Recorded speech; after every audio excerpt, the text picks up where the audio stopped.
Patience. Okay, now it's interesting preparing this talk. When you're doing it for children, it clarifies your thinking.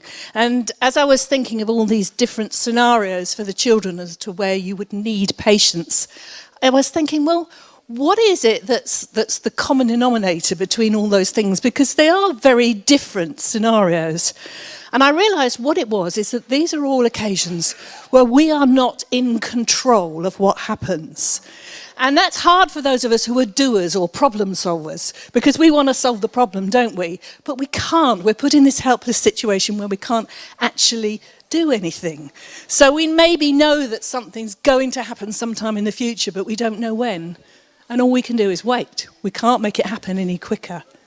Or maybe we're going through really, really tough times and we can't do anything. We're helpless to anything to change that situation that we're in. So all we can do is to keep on going, to persevere. Or maybe we're put into a situation where we're surrounded by really annoying people who make us angry. We can't do anything to change their behaviour. So all we can do is to be calm and control our behaviour in response.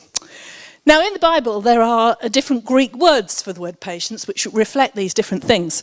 So the first one I found was the Greek word makrothumia, which means long-suffering, forbearing, calm, slow to anger. And this is the sort of patience we need when we are dealing with other people.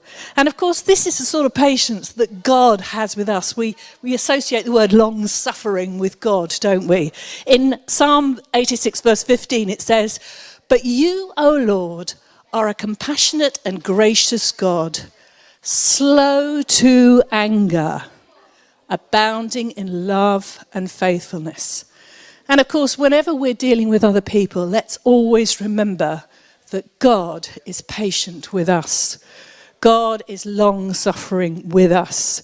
We have all tried his patience with the way we've behaved, with the mistakes we make and our failures and so on. But God is slow to anger because he loves us and he is prepared. He is compassionate and gracious and prepared to overlook what we do. So now, as I was saying earlier, those of you with young children, actually they're probably all out there now, but those of you with young children probably do need an extra dollop of this sort of patience, don't you? Because children can really try our patience. But of course we know they're learning. We love them to bits, don't we? But it can be difficult sometimes. And grandparents too, if you're doing any childcare, you know this as well. That children, you know, they love to push the boundaries. They love to, they're only interested really in what's best for them, and sometimes they forget that causes problems elsewhere. And so we do need that extra dollop of patience with children, but we do understand that they're learning. And we do know that we can't do it for them.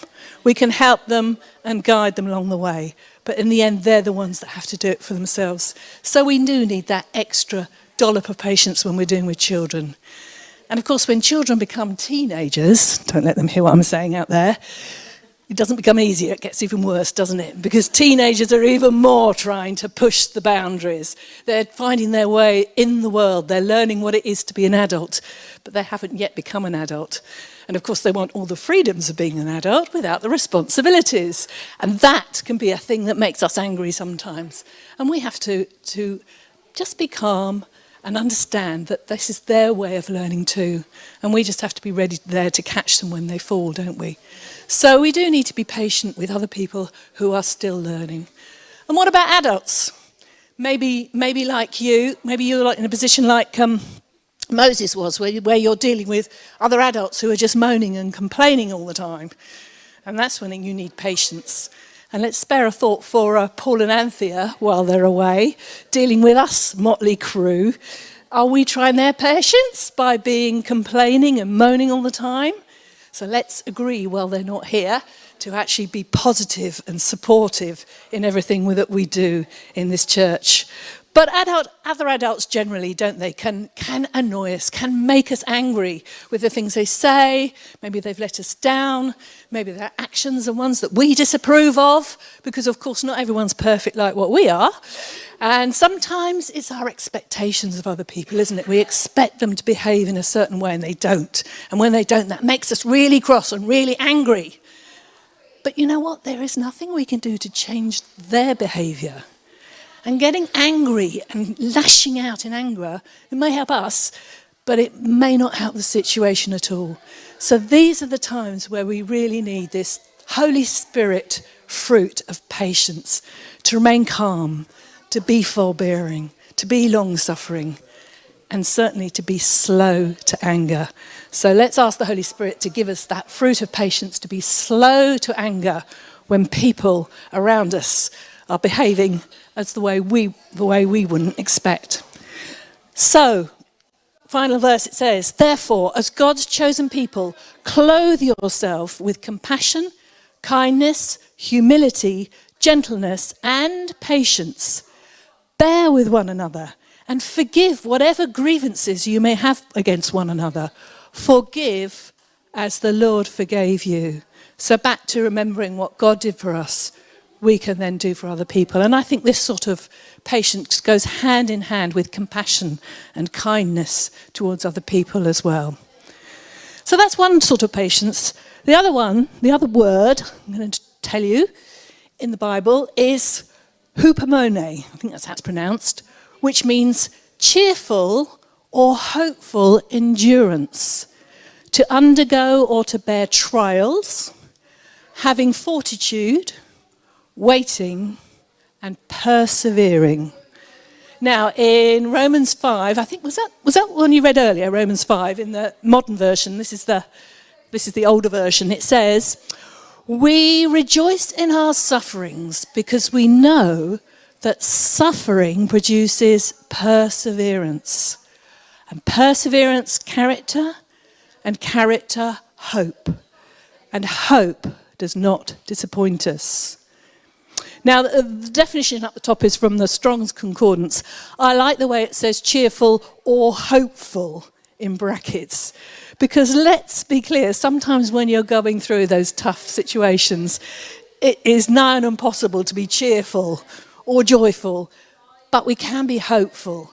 And I do believe that perseverance and hope go hand in hand, whatever we're going through. Now, John and I have just had a very strange couple of weeks I'm going to share with you. We came back from a lovely holiday a couple of weeks ago, only to discover that while we were away, some pesky rats had found their way into our house. So, yes, and let me tell you, one of the worst things about these little creatures is 1 minute you see them scuttling across the floor in front of you, and the next minute, they've totally disappeared, totally vanished into thin air. You can't see them, you can't hear them, you've no idea where they are, where they've gone, or how they got there in the first place. And that is really hard when you can't do anything about it. You are helpless. And yet, all the time, you are fully aware that they are lurking somewhere in your house. You just can't see them. And all you can do is wait patiently, calmly, easier said than done, for them to reappear again so that you can actually do something. So John and I have felt very helpless, really, over these last couple of weeks that we haven't been able to do anything. Interestingly, I remember once going into, looking for a birthday card, and one of the things I saw on the front of a birthday card, which made me really chuckle at the time, it said, anyone who ever uses the phrase, out of sight, out of mind, has never seen a spider disappear in the bedroom. It did make me chuckle at the time, but let me tell you, that is even more true when it's a rat. Fortunately, we haven't actually seen them in our bedroom, but in our lounge and in our kitchen, and let me tell you, is bad enough. So we know these things have been lurking somewhere. We just haven't been able to see them, and so all the time they've been on our mind. The one bit of good news is that there are experts who know how to deal with this situation. We now have a friendly rat man who's been a constant visitor to our house the last couple of weeks, and also a friendly drains man who's been around with his CCTV camera and his rat blockers that he's now fitted for us. So we've just had to put our faith and our trust in them to sort it out for us. And we're not quite out of the woods yet, but we do at least now have hope that maybe in a week or a couple of weeks' time we can actually open a door and not see something scuttling along the floor in front of us. So that's what we've been through.